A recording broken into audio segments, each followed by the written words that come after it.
अस्सलाम वालेकुम ऑल। उम्मीद है कि आप सब ठीक होंगे। मैं आपकी खिदमत में हाज़िर हुआ फिर से एक और वीडियो के साथ। और ये तो वीडियो ऐसी है जिसकी इस वक्त शायद सबसे ज़्यादा डिमांड आप लोगों की तरफ से थी। तो एहसास स्कॉलरशिप पे यार बात करने जा रहे हैं हम आज। और आपको मैं पहले बता दूं, ये वीडियो फुल ऑन डिटेल में है। हर चीज़ मैंने इसमें मतलब के साथ रखी हुई है। टू दी पॉइंट कहते हैं ना, इन बिन हर चीज़ मैंने इसमें डिस्क्राइब किया है, जिसकी वजह से ये वीडियो थोड़ी सी तो लेंथी होगी। लेकिन ये है कि इसमें आपको कंप्लीट प्रोसीजर मिल जाएगा। और मैं उम्मीद करता हूँ कि जो ये वीडियो पूरी देखेगा उसका तो वैसे भी कोई क्वेश्चन और रहेगा ही नहीं, और ना ही आपके इससे रिलेटेड कोई क्वेश्चन ज़्यादा मुझे देखने को मिलेंगे अगर आप ये वीडियो कम्प्लीटली देखते हैं। तो स्टार्ट करते हैं अपनी वीडियो। सबसे पहले कि स्कॉलरशिप्स आर ऑफर्ड फॉर, यानी किन लोगों के लिए ये स्कॉलरशिप है। ऐसे बच्चों के लिए जिनका एडमिशन अभी अभी हुआ है अंडर ग्रेजुएट में फॉल 2021 सेशन में HEC रिकग्नाइज्ड यूनिवर्सिटीज़ में, जैसे कि इस वक्त पब्लिक सेक्टर यूनिवर्सिटीज़ भी साथ ही है। तो जैसे कि UET है, ये इसमें मतलब आ जाती है। PU है, जो उनका जिनका वहाँ पे एडमिशन होगा वो भी इसमें आ जाते हैं। अच्छा जी। सेकंड पॉइंट है students fulfilling criteria of need and provide authentic information. अब ये देंगे किसे? ऐसे स्टूडेंट को जो क्राइटेरिया मीट करता हो उनका, यानी ऐसा स्टूडेंट जिसे ज़रूरत हो इसकी, उसे ही देंगे। और वो अपनी टोटल इन्फॉर्मेशन जो है ना वो कम्प्लीटली ऑथेंटिक देता है, यानी कि कोई दो नंबरी नहीं करता, कोई फेक चीज़ें नहीं लिख देता। यानी कि बाज़ दफ़ा होता है ना, आप लोगों को कहा जाता है स्कॉलरशिप लेने तो अपने आप को गरीब गरीब शो कराओ, नहीं, टू दी पॉइंट बात करो, जो है हकीकत बयान करो। उसमें साथ ये भी बताओ कि हाँ हो रहा है काम, पूरा गुजारा हो रहा है कि नहीं। अगर नहीं हो रहा तो टू दी पॉइंट उसे एक्सप्लेन करो। अगर मिलनी होगी तो मिल जाएगी, नहीं मिलनी होगी तो नहीं मिलेगी। लेकिन अगर दो नंबरी करोगे तो उससे तो कंफर्म होगा कि कैंसिल हो सकती है। उसके बाद ये किन्हें मिलेंगी? जिनका एडमिशन मेरिट पे है, मैंने जैसे कि पहले ही कहा था। यानी कि ये UET के लिहाज से देखें तो सिर्फ A1 कैटेगरी वाले स्टूडेंट्स को मिलेगी। बाकी A2 वाले जो हैं उन्हें नहीं मिलेगी। S कैटेगरी वाले जैसे हैं उन्हें नहीं मिलेगी। हाँ, उसके अलावा जो कुछ और कैटेगरीज़ हैं, ON वाले जो आ जाते हैं, यानी कि हैं ओपन में ही, लेकिन एक स्पेसिफिक कैटेगरी है, ओपन मेरिट बनता है, उनका मेरिट पे हो रहा है, तो उन्हें भी ये मिल सकती है। उसके अलावा कुछ ही प्रोग्राम्स हैं जो HEC की तरफ से अलाउड हैं ना, उनके लिए ये स्कॉलरशिप है, यानी उनमें एडमिशन होगा। और बाकी यूनिवर्सिटीज़ की तरफ से जैसे एज वाला है चक्कर, UAT में तो कोई नहीं है ना एज वाला चक्कर, लेकिन पंजाब यूनिवर्सिटी में है कि इससे ज़्यादा एज हो तो वो नहीं करते। तो जो एज क्राइटेरिया यूनिवर्सिटी की तरफ से होगा स्कॉलरशिप के लिए भी आपका वो एज क्राइटेरिया मीट करना चाहिए। ठीक है। इसके बाद किन बच्चों को ये नहीं मिलेगी? इन एलिजिबिलिटी कंडीशंस जो हैं, जो कोई ऑलरेडी स्कॉलरशिप ले रहा हो उसे नहीं मिलेगी। जिसने डिस्टेंट लर्निंग प्रोग्राम या एफिलिएटेड कॉलेजेस में मतलब एडमिशन लिया हुआ हो, जैसे कि अब UET के एफिलिएटेड कॉलेज हैं, आई थिंक NFC भी आ जाता है इसमें, यानी उसकी कुछ डिग्रीज़ कुछ प्रोग्राम्स हैं, ऐसे कुछ और भी यूनिवर्सिटीज़ हैं, तो उनमें जो एडमिशन्स लेंगे उन्हें नहीं मिलेगा, भले वो पब्लिक हो भले वो प्राइवेट हो। जिनका सेल्फ सस्टेन या सेल्फ सपोर्ट या सेल्फ फाइनेंस बेसिस पे या इवनिंग प्रोग्राम्स में एडमिशन होगा विद हायर फीस स्ट्रक्चर, यानी कि फ़ीसेस ज़्यादा होंगी। जैसे अब UET की देखें ना, सेल्फ सपोर्ट में देखें या फाइनेंस में देखें, तो ओपन की फ़ीस 56 है, तो उसमें चले जाते हैं 167 के। तो ऐसे बच्चों को नहीं मिलेगी। उसके अलावा जो 2 साल डिग्री प्रोग्राम कर रहे हैं उन्हें भी नहीं मिलेगी, या जो मास्टर्स और नॉमेनक्लेचर्स में कर रहे हैं BA BSc प्रोग्राम्स में उन्हें भी नहीं मिलेगी। एसोसिएट डिग्री वालों को भी नहीं मिलेगी, या जिनके पास ऑलरेडी एसोसिएट डिग्री है और अभी वो 5th सेमेस्टर में एनरोल होंगे, जैसे कि PU में इस वक्त 5th सेमेस्टर के एडमिशन भी 7 ओपन थे, तो ऐसे बच्चों को भी ये नहीं मिलेगी। अब आपके डॉक्यूमेंट्स कौन कौन से होने चाहिए साथ में? डॉक्यूमेंट्स भी प्रिपेयर कर लें।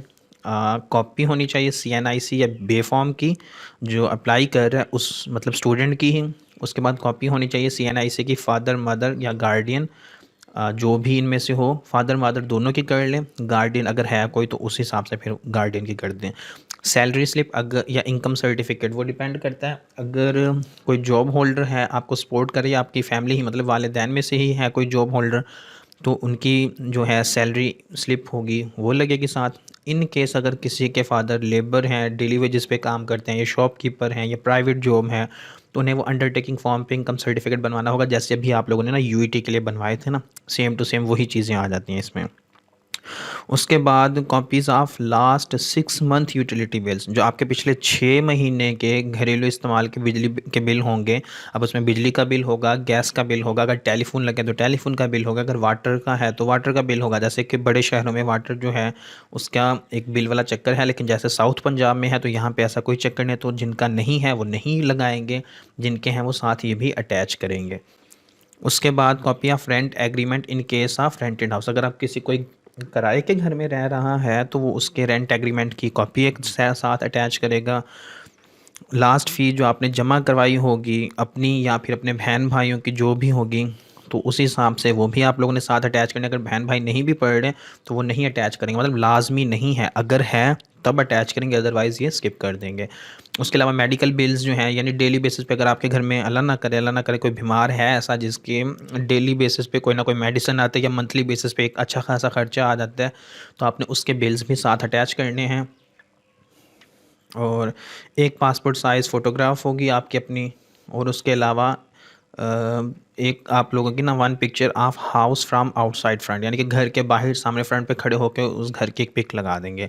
इंपॉर्टेंट नोट क्या कह रहे हैं आगे नीचे पढ़ते हैं जी। The hard copy of application form along with the supporting documents will be submitted to the student financial aid office of the university only. ठीक है, अब ये चीज़ें जो सारी कर लेंगे ना, और आपका जो एप्लीकेशन फॉर्म होगा ये जो अभी आप फिल करेंगे आगे जाके, उसका भी एक प्रिंट अगर निकलवा लेंगे तो आपने ये अपने ना यूनिवर्सिटी में भी है FACS का ऑफिस होता है, जहाँ financial aid and career counselling करके कुछ ऐसे है, तो उस तरह के मतलब ऑफिस हर यूनिवर्सिटी में मौजूद होते हैं, तो वहाँ पे आप लोग जमा करवा देंगे ये सारे डॉक्यूमेंट्स।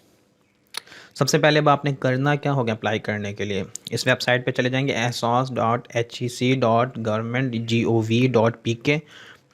इस तरह आपके पास एक पेज ओपन हो जाएगा। यहाँ पे आप लोगों ने नीचे देखें साइन अप करना है पहले। अगर आपने अकाउंट अभी तक नहीं बनाया तो सबसे पहले आप करेंगे साइन अप, तो अपना पहले अकाउंट बना लेंगे। अकाउंट बनाने के बाद आप लॉगिन करेंगे तो आपके पास इस तरह का एक पेज ओपन हो जाएगा। उसमें आप लोगों ने चले जाना है, यहाँ पे क्लिक करना है, click here to apply now for Ehsaas scholarship program. ठीक है, 30 लास्ट डेट है, 30 नवंबर लास्ट डेट है, तो भी आपके पास काफ़ी दिन पड़े हुए हैं अप्लाई करने के लिए।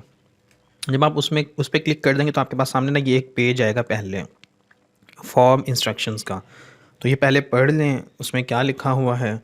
Read instruction and fill information in the carefully. और ये वेरीफाई करेंगे वो, मतलब कि एक्सट्रीम लेवल तक वेरीफाई करेंगे, तो कोई भी चीज़ ना गलत नहीं लिखनी उसमें। ठीक है, एप्लीकेशन को सेव एप्लीकेशन फॉर एडिटिंग, अगर आप चाहते हैं ना कि एप्लीकेशन बाद में एडिट करना चाहें तो उसके लिए पहले सेव साथ साथ करते जाएं। अगर इन केस आपका इंटरनेट का इशू है तो तब भी साथ साथ सेव करते जाएं। अब जब मैंने ये सारा कुछ किया है, मतलब आप लोगों के लिए अप्लाई तो नहीं किया, लेकिन मैंने साथ साथ सेव नहीं किया था, मैं डायरेक्टली ना नेक्स्ट नेक्स्ट नेक्स्ट करता गया। ठीक है, अगर आपकी एक दफ़ा एप्लीकेशन सबमिट हो गया, मैं बता रहा हूँ सबमिट करवाने से पहले ध्यान से हर चीज़ चेक कर लीजिएगा। अगर सबमिट होगी तो फिर उसे आप दोबारा एडिट नहीं कर सकते।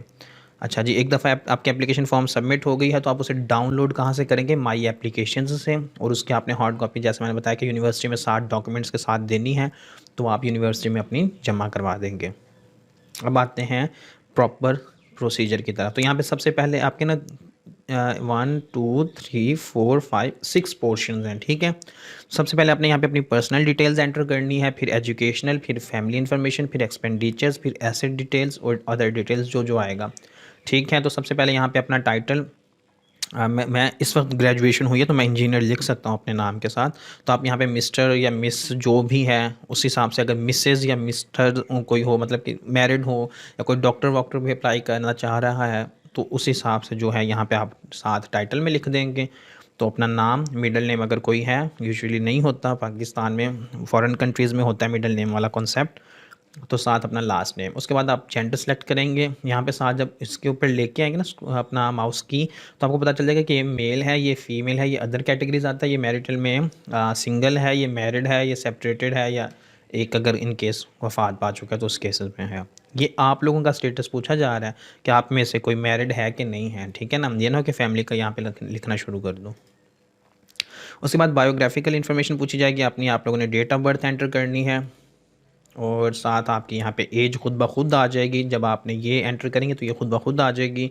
उसके बाद आपकी कंट्री जहाँ पे आपकी बर्थ हुई है, पाकिस्तानी मोस्टली, रिलीजन इस्लाम, फादर नेम आ जाएगा, CNIC उनका नंबर आ जाएगा, और फादर स्टेटस इस वक्त मतलब कि वो अलाइव हैं कि नहीं। अगर अलाइव हैं तो साथ आपके पास फर्दर ये दो ऑप्शन आ जाएंगे कि उनका ऑक्यूपेशन क्या है, यानी कि उनका वैसे डिग्री किस चीज़ की है। अगर करंटली एनरोल्ड हैं, एम्प्लॉयड हैं, तो यहाँ पे आप क्लिक कर देंगे, अदरवाइज़ यहाँ पे कह देंगे कि यहाँ पे प्रोफेशनल वो ये हैं, लेकिन इस वक्त कुछ कर नहीं रहे। यहाँ पे वैसे मैंने काफ़ी ढूंढा था, कुछ चीज़ें नहीं आ रही थी, यानी कुछ ऐसी जैसे शॉपकीपर है, बिज़नेस वाला नहीं आ रहा था। फिर आप उस हिसाब से जो सूटेबल हो नज़दीक नज़दीक वाला वो कर दीजिएगा। उसके बाद आ जाता है आपका पोस्टल एड्रेस इन्फॉर्मेशन। तो यहाँ पे आप मेल एड्रेस, अपना मेलिंग एड्रेस टाइप करने के लिए पहले कंट्री एंटर करेंगे, फिर सिटी, और फिर अपना एड्रेस दे देंगे, स्ट्रीट एड्रेस, यानी जहाँ पे आपका घर है पूरा कंप्लीट। जैसे कि मैं कहता हूँ कि जी फ्रॉम चांदनी चौक गली नंबर 9 फ़लाँ फ़लाँ, या जो भी है इस तरह कुछ करके, ठीक है। उसके बाद आपका आ जाएगा नेक्स्ट में एकेडमिक रिकॉर्ड। तो आपने यहाँ पे पहले अपने स्कूल का नाम लिखना है जहाँ से आपने मैट्रिक किया है, यहाँ पे कॉलेज का नाम लिखना है जहाँ से आपने इंटर किया हुआ है। पासिंग ईयर यहाँ पे लिखेंगे ऊपर, और नीचे आ जाएगा पासिंग ईयर इंटर का, यहाँ पे मैट्रिक का। मंथली फ़ीस आपकी स्कूल की क्या थी, मंथली फ़ीस आपके कॉलेज की क्या थी, टोटल मार्क्स क्या थे, टोटल मार्क्स क्या थे इंटर में और मैट्रिक में, और आपने कितने मार्क्स ऑब्टेन किए हैं मैट्रिक में और कितने मार्क्स ऑब्टेन किए हैं इंटर में। उसके बाद ये मैंने वैसे फिल करके रखा हुआ है सामने आप लोगों के, क्योंकि ये तकरीबन यूईटी के बच्चे हैं मेरे इस वक्त जो मेरी वीडियोस देख रहे हैं ज़्यादातर यूईटी के हैं। तो उस लिहाज से यहाँ पे आप यूनिवर्सिटी सेलेक्ट कर लेंगे। University of engineering and technology Lahore है तो लाहौर, टेक्सला है तो टेक्सला। सब कैंपसेस की बात बाद में है, पहले लाहौर और टेक्सला देख लेना। उसके बाद अंडर ग्रेजुएट अगर डिसिप्लिन किस में है, इंजीनियरिंग एंड टेक्नोलॉजी में, आपकी इंजीनियरिंग फील्ड आप यहाँ पे सर्च करेंगे। Mostly industrial and manufacturing engineering नहीं थी, तो मैंने इंडस्ट्रियल इंजीनियरिंग जो कि क्लोज है मैंने वो लिख दी है। प्रोग्राम की ड्यूरेशन क्या है, 4 ईयर्स है या 5 ईयर्स। तो यहाँ पे जब आर्किटेक्चर आएगा तो तब 5 ईयर्स का, वैसे अदरवाइज़ 4 ईयर्स का ही होगा। और करंट सेमेस्टर 1 या 2 ही हो सकते हैं, तो आप मोस्टली सबका 1 ही होगा, तो आप यहाँ पे करंट सेमेस्टर 1 कर देंगे। और आपका ये रजिस्ट्रेशन नंबर ये अभी आपको यूनिवर्सिटी की तरफ से मिलेगा। जब आपकी 22 को रजिस्ट्रेशन होगी तो आपको ये अपना रजिस्ट्रेशन नंबर मिल जाएगा। तो आपकी मर्ज़ी है, आप 22 के बाद अप्लाई करना चाहते हो या पहले करना चाहते हो। अगर पहले करोगे तो ये नहीं लिखोगे, अगर बाद में करोगे तो ये आपको लिखना पड़ेगा साथ। उसके बाद फादर इन्फॉर्मेशन आ जाती है फर्दर, फादर स्टेटस अलाइव, तो फिर तहसील कौन सी है, अच्छा जी उनका अर्निंग क्या है, अर्निंग कर रहे हैं कि नहीं अर्निंग कर रहे हैं अगर नहीं कर रहे होंगे तो फिर उसके अलावा कि फाइनेंशियल सपोर्ट और किस किस की तरफ से आपको मिल रहा है, तो यहाँ पे आप वो सिलेक्ट करेंगे। मदर इन्फॉर्मेशन आ जाएगा, वालदा का नाम, उनका CNIC, उनका स्टेटस अलाइव या डिसीज़। उसके बाद स्टूडेंट इन्फॉर्मेशन, आपका जो CNIC के बैक में ना डेट लिखी होगी, एक्सपायरी डेट CNIC की, तो आप वो एंटर कर देंगे यहाँ पे। उसके बाद आ जाता है family member information, total family में मेम्बर्स कितने हैं, उनमें से अर्निंग करने वाले कितने हैं, टोटल ब्रदर्स कितने हैं, डिपेंडेंट कितने हैं फैमिली मेम्बर्स, उनमें से पढ़ कितने रहे हैं इस वक्त, और उनमें से सिस्टर्स टोटल कितनी हैं। तो यहाँ पे सारी ये डिटेल्स एंटर होती जाएंगी। उसके बाद आपके आ जाता है फैमिली इनकम। अब फैमिली इनकम में आपने पहले यहाँ से ना ऐड करना है, यानी कि आपने बताना है कौन कौन अर्निंग कर रहा है। आपने उस पर्सन का यहाँ पे नाम लिखना है, साथ उसका प्रोफेशन लिखना है। अगर एक ही बंदा काम कर रहा है तो एक ही होगा, अगर मल्टीपल हैं तो यहाँ से ऐड मोर आप साथ साथ करते जाएंगे, जितने भी होंगे आप उतने ही ऐड मोर साथ साथ करते जाएंगे। अच्छा जी, फाइनेंशली आप ये भी बताना है साथ कि ये जो कर रहा है अर्निंग, ये फाइनेंशियली सपोर्ट कर रहा है फैमिली को, येस या नो के केस में जो भी हो। फिर एप्लीकेंट के साथ उसका रिलेशन क्या है, भाई है, अब्बू है, अम्मी है, बहन है, कोई भी है, चाचू माचू, जो अगर कोई भी अगर आपको ना सपोर्ट कर रहा है क्लोजली तो उसका। तो फिर आ जाता है ग्रॉस इनकम और नेट इनकम। ग्रॉस इनकम होता है कि आपकी टोटल पे क्या है, और नेट इनकम होता है कि कटौती करने के बाद या किसी किस्म की, बाज़ दफ़ा ऑफिस जैसे हैं प्राइवेट जॉब्स करें तो वहाँ पे ना थोड़ी सी हो जाती है कि ये टैक्स वो टैक्स इस चीज़ का इस चीज़ का करके, तो नेट इनकम बन जाती है आपकी। इस तरह आप जितनी भी होंगे अर्निंग करने वाले सबके लिए ऐड मोर करते जाएंगे। उसके बाद आता है इनकम फ्राम अदर सोर्सेज।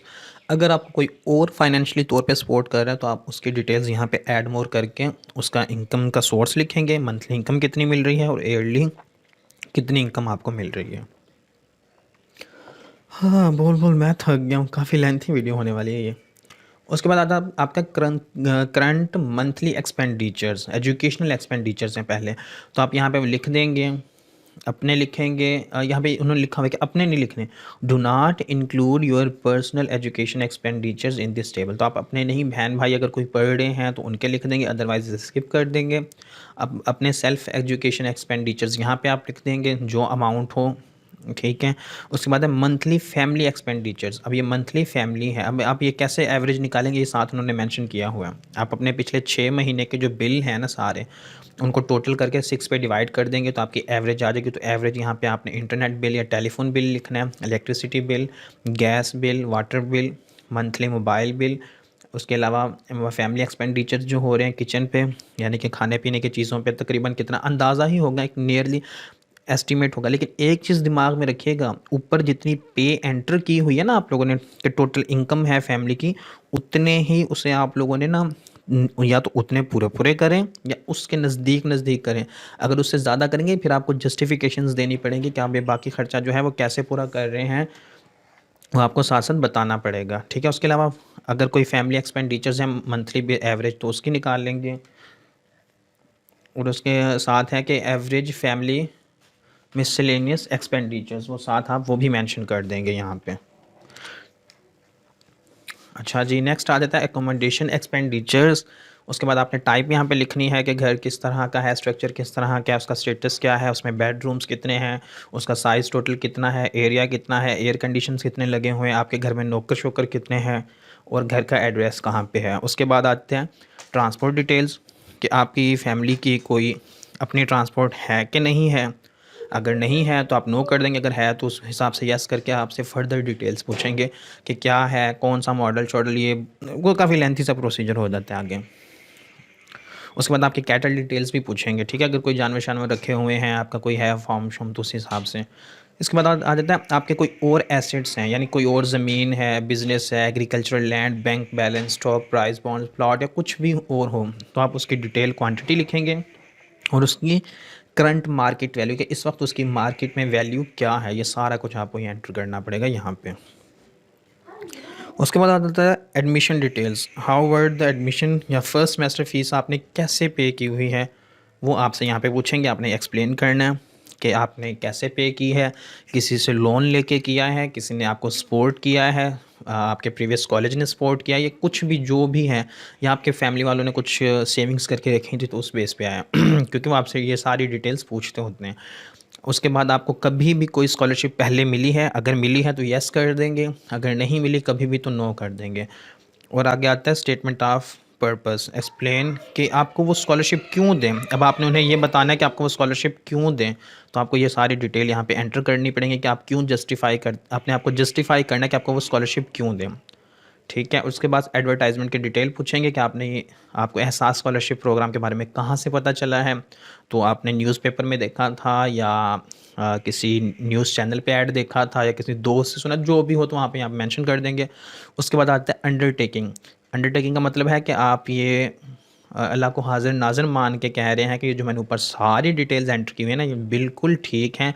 अगर कोई भी होती है गलत डिटेल तो वो आपको पेनल्टी भी डाल सकते हैं, या उसके अलावा आपके जो पेमेंट्स पहले रिसीव कर चुके होंगे वो वापस भी मांग सकते हैं आपसे, या आपको किसी भी किस्म के असिस्टेंस पहले ही रोक सकते हैं।